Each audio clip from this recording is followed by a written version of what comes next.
ಆಸೀನರಾಗಿರ್ತಕ್ಕಂಥ ಎಲ್ಲ ಗಣ್ಯಮಾನ್ಯರೇ, ವೇದಿಕೆಯ ಮುಂಭಾಗದಲ್ಲಿ ಆಸೀನರಾಗಿರ್ತಕ್ಕಂಥ ಈ ಊರಿನ ಮತ್ತು ಸುತ್ತಮುತ್ತಲಿನ ಗ್ರಾಮಸ್ಥರೇ, ಪತ್ರಿಕಾ ಮತ್ತು ದೃಶ್ಯ ಮಾಧ್ಯಮದವರೇ, ನಮ್ಮ ಸಾಮೇಗೌಡರು ಹೇಳಿದಾಗೆ ಇದು ಮಾತಾಡುವಂತ ವೇದಿಕೆನೂ ಅಲ್ಲ.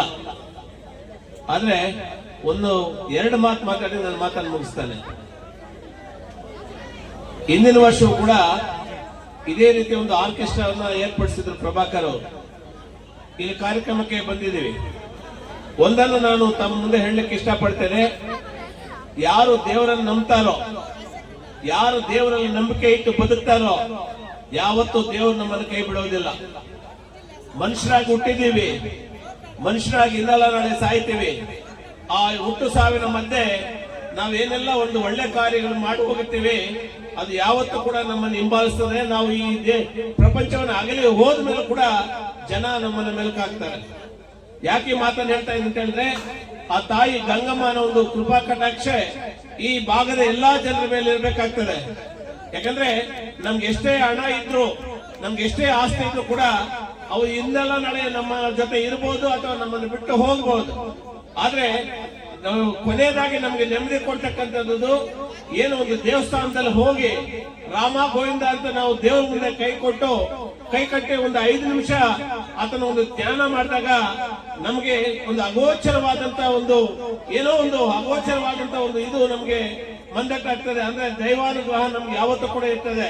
ಅದರಲ್ಲಿ ನಾನು ಎಲ್ಲಾ ಗ್ರಾಮಸ್ಥರಲ್ಲಿ ಮನವಿ ಮಾಡ್ತಕ್ಕಂಥದ್ದು, ನಮ್ಮಲ್ಲಿ ಯಾವುದೇ ಕಲಹಗಳು ಇದ್ರೂ ಕೂಡ ಅವನ್ನೆಲ್ಲ ಕೂಡ ಬದಿಗೊತ್ತಿ ಗ್ರಾಮದ ಯಾವುದೇ ಕೆಲಸ ಕಾರ್ಯಗಳಿರಲಿ, ದೇವತಾ ಕೆಲಸಗಳಿರಲಿ, ಒಂದು ಒಳ್ಳೆ ಕೆಲಸಗಳಿರಲಿ, ಅದನ್ನ ಪಕ್ಷಾತೀತವಾಗಿ, ಧರ್ಮಾತೀತವಾಗಿ, ಜಾತ್ಯಾತೀತವಾಗಿ ನಾವೆಲ್ಲರೂ ಕೂಡ ಈ ಊರಿನ ಗ್ರಾಮಸ್ಥರು ನಾವು ಒಟ್ಟಾಗಿ ಬದುಕ್ತೀವಿ, ಒಟ್ಟಾಗಿ ಬಾಳ್ತೀವಿ ಅಂತಕ್ಕಂಥ ಒಂದು ಮನೋಭಾವನೆಯಲ್ಲಿ ಇಟ್ಕೊಂಡು ನಾವೆಲ್ಲರೂ ಕೂಡ ಬದುಕಿದಾಗ ಆ ಜೀವನಕ್ಕೊಂದು ಅರ್ಥ ಇರ್ತದೆ. ಆ ನಿಟ್ಟಿನಲ್ಲಿ ನೀವೆಲ್ಲರೂ ಕೂಡ ಆ ತಾಯಿ ಗಂಗಮ್ಮ ಒಂದು ಕೃಪಾ ಕಟಾಕ್ಷ ತಮ್ಮ ಮೇಲೆ ಕೂಡ ಇರಬೇಕು ಅಂತ ಹೇಳ್ತಾ, ಕೊನೆಯದಾಗಿ ನನ್ನ ಸ್ನೇಹಿತರಾಗಿರ್ತಕ್ಕಂಥ ಪ್ರಭಾಕರ್ ಅವ್ರ ಬಗ್ಗೆ ಹೇಳಬೇಕಾಗ್ತದೆ. ಯಾಕಂದ್ರೆ ನಾನು ಕೂಡ ನಮ್ಮ ಭಾಗದಲ್ಲೂ ಕೂಡ ಅನೇಕ ರೀತಿಯ ಒಂದು ಜನಪರ ಕಾರ್ಯಕ್ರಮಗಳನ್ನು ಕೈಯಲ್ಲಿ ಮಾಡಿಸಿದ್ದೀವಿ. ಅವರಲ್ಲಿ ಒಂದು ಗುಣ ಇದೆ, ಏನಂತ ಹೇಳಿದ್ರೆ, ಏನೋ ಭಗವಂತ ನನ್ಗೊಂದಷ್ಟು ಕೊಟ್ಟಿರ್ತಕ್ಕಂಥದ್ದಲ್ಲಿ ಒಂದಷ್ಟು ಪಾಲು ಬಡಬಗ್ಗರಿಗೆ ಹಂಚಬೇಕಂತಕ್ಕಂಥ ಒಂದು ಮನಸ್ಥಿತಿ ಅವರಲ್ಲಿದೆ. ಈಗ ಒಂದಲ್ಲ ಎರಡಲ್ಲ ಸುಮಾರು ಕಾರ್ಯಕ್ರಮಗಳನ್ನ ಆಯೋಜನೆ ಮಾಡ್ಕೊಂಡು ಈ ಭಾಗದ ಜನರಿಗೆ ತಮ್ಮ ಕೈಯಲ್ಲಾದಂತ ಒಂದು ಸೇವೆಯನ್ನು ಮಾಡ್ಕೊಂಡು ಬರ್ತಾ ಇದ್ದಾರೆ. ಕೇವಲ ರಾಜಕೀಯವನ್ನೇ ಉದ್ದೇಶವನ್ನಾಗಿ ಇಟ್ಕೊಂಡು ಅವ್ರು ಮಾಡ್ತಾ ಇಲ್ಲ.